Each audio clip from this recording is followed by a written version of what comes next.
Farmlands are disappearing in rural Ontario, and it's a problem. What's worse, it's about to happen right at our door. Hamilton is at a crossroads.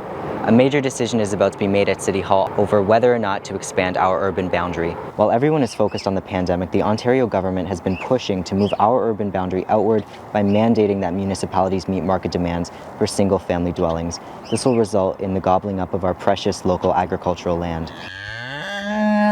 We will open up the greenbelt, not all of it. We're going to open a big chunk of it up, and we're going to start building.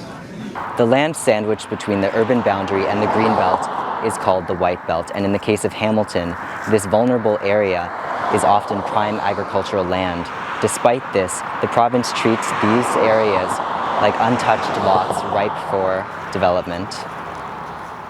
Land speculators who have already bought up most of the white belt have a lot to gain.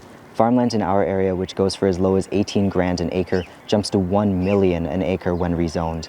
Billions of dollars are at stake. These land speculators have powerful and clever lobbyists on their side who are very good at pressuring politicians to get their way. But for the rest of us, is expanding the urban boundary a good idea? Less than 5% of the Canadian land mass is farmable, and just 0.5% of Canada falls into the category of Class 1 soil for farming, and most of it is right here in southern Ontario. If we want to be able to grow our own food locally, we will need these precious farms. Zoning decisions lock in land use for hundreds of years.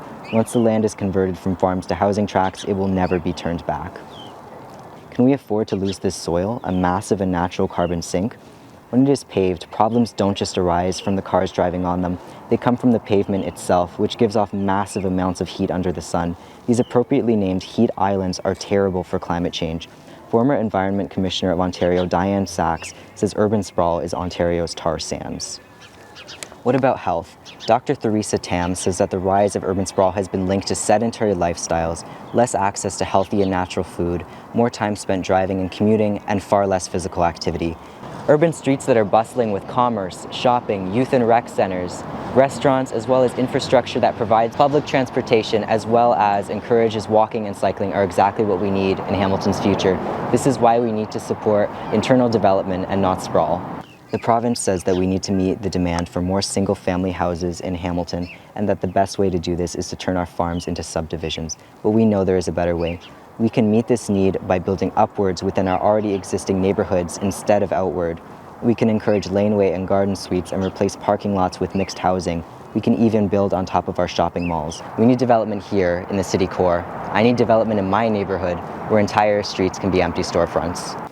We need mixed housing. We need places for people to be safe. We need actual bike lanes so that those of us who can't afford cars can get to work or to the park or to our schools without being afraid of being run over. Urban sprawl impacts everyone. So what can you do to help? Check the description box below for important links. Thanks for watching. I hope you feel inspired to take action like I did.